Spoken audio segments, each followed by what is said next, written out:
We're going to talk more about Stefanski's future in the first topic of our WKYC show coming up at 12:30, so make sure you guys stick around for that. We are going to talk a little basketball, though. Fridays already feel different during basketball season. FanDuel is making them even better. Every Friday night before the games tip off, FanDuel gives fans a new way to kick off the weekend with NBA Happy Hour. NBA Happy Hour is your official pregame, a limited-time window where special offers drop right inside the FanDuel app before the action starts. So before tip-off, head over to the FanDuel app and see what's dropping during NBA Happy Hour every Friday, 6 to 7:30 Eastern Time. A little basketball, a little action, a whole lot of energy. That's NBA Happy Hour, only on FanDuel, the official sportsbook partner of the NBA.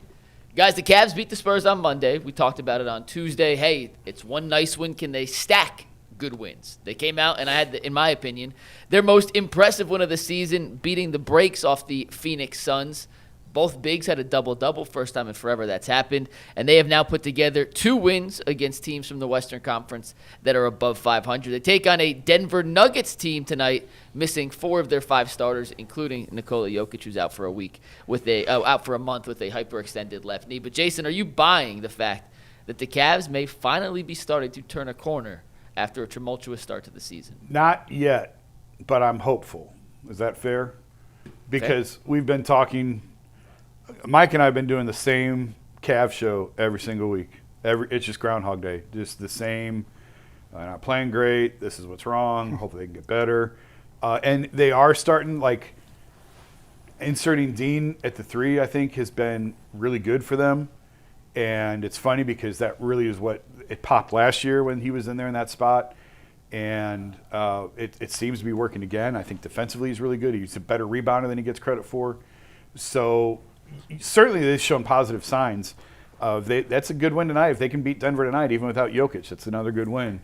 And if they just stack good performances, they are about at the time where we and Donovan had said it's time to go. Like, if we're still having these conversations in mid-January, the end of January, that's a problem. Well, we're pretty much there. So if it's time to hit the gas, now's the time to do it. So I'm certainly encouraged, but I can't sit here and say all their problems are fixed yet.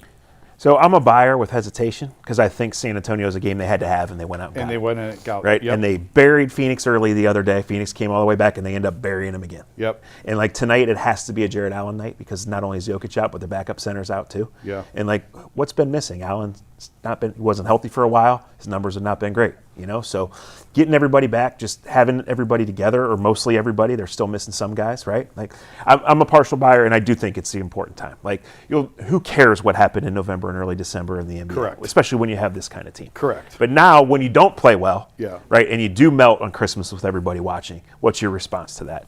Yeah. I mean, it wasn't great the first time back in Houston. Right. But Houston, might be the best team in the league, or it's certainly one of the better teams in the league. So, winning the games you're supposed to, and ride miss momentum. I'm a buyer with slight hesitation. Cavs are 13.5-point favorites tonight.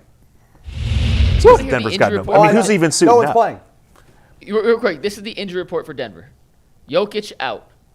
Christian Braun, left ankle sprain, out. Aaron Gordon, pulled hamstring, out. Cam Johnson, rest management, out. Jonas Valanciunas, right knee sprain, out. Tanner Bates, never heard of him, left foot, out. Probable Jamal Murray. So they have Murray and 4 other starters who are not their typical starters. Right. The Cavs should dominate this game. Dustin, continue. Murray plays with a better team when he plays for Canada in the summer. Yeah, I mean, I would take all your Murray over props tonight. Yeah. No, I keep saying this, guys. I'm not looking to have any answers today on January 2nd about this team. Every year, the last 2 for sure. This time of year, we're like riding high. I feel like this is a team that is going to just make the run in the postseason. I kind of rather them go through these growing pains now, as opposed to doing it, trying to figure things out in the postseason. It's not like they're all banged up right now. They've got some injuries, but for the most part, they're relatively healthy. Figure it out, guys. I mean, go through a rough patch, and then hopefully by the All-Star break, we understand this team's going to be better with what they've got, or they got to make a move. Mike, what have they figured out? Well, they're getting healthy, which certainly helps. Jared Allen's played much better, and I think, including myself, we overlooked the fact that when he broke fingers in each of his hands, it's really tough to catch a basketball when you can't even shake someone's hand because you have a broken finger. And his offensive game and his offensive efficiency has skyrocketed in the last week and a half. As he said, hey, I finally have feeling back in my fingers. I could catch a basketball again. Darius is as healthy as he's looked in 8 months now, Jason, whatever the timeline is. And they're getting more paint touches. And we talked about earlier in the season, they were shooting so many threes, partly because they couldn't get in the paint. They didn't have enough guys who can beat guys off the dribble, get to the paint, force defenses into rotation, hit the open guys in the corner. So they were taking more threes and they weren't making enough threes to justify the sheer volume they were taking. Now that Donovan is playing at an MVP-esque level, you have Darius, who's as healthy as he's been, getting to the paint. You've put DeAndre on the bench, which I think is where he's best suited. So now he is able to attack closeouts and attack one-on-one opportunities against other teams' second units as opposed to being the fifth cog in the starting lineup. And you have a little bit of a healthier version of Jared Allen, and Evan Mobley's back from that calf sprain. It sounds stupid, but getting healthy has certainly helped. And despite the fact they've lost 2 of the games, they've played well now in 5 of 6 games. They've played well. The Houston game was an absolute stinker, a joke, no excuse. But even in the loss to the Knicks, the last 4 minutes was terrible. The collapse, terrible. They played well for 44 minutes. There are things you could take and build upon from that game. 5 out of 6 is, if you play in the NBA today with all the guys sitting and just the ups and downs of a long season, you play well in 5 out of the last 6 games, that's something to build on. Now, these last 2 wins have been very impressive. They come out and lose tonight versus Denver. All the goodwill they've built out the window. So they have to continue to stack these. But I do think it is the beginning of, at least, Jason, to your point, the start of the turning of a corner for a team that knows this is kind of when we have to turn it on. Let's push the buttons. Let's get back to being the team we know we can be. Yeah, it's time to hit the gas. And what do they have coming up? Detroit, 2 with Minnesota, Indy? Is The that next right? couple Yeah, games? Detroit on Sunday. Yeah, Denver, Detroit, Indy, and then 2 against Minnie, correct? 2 against Minnie.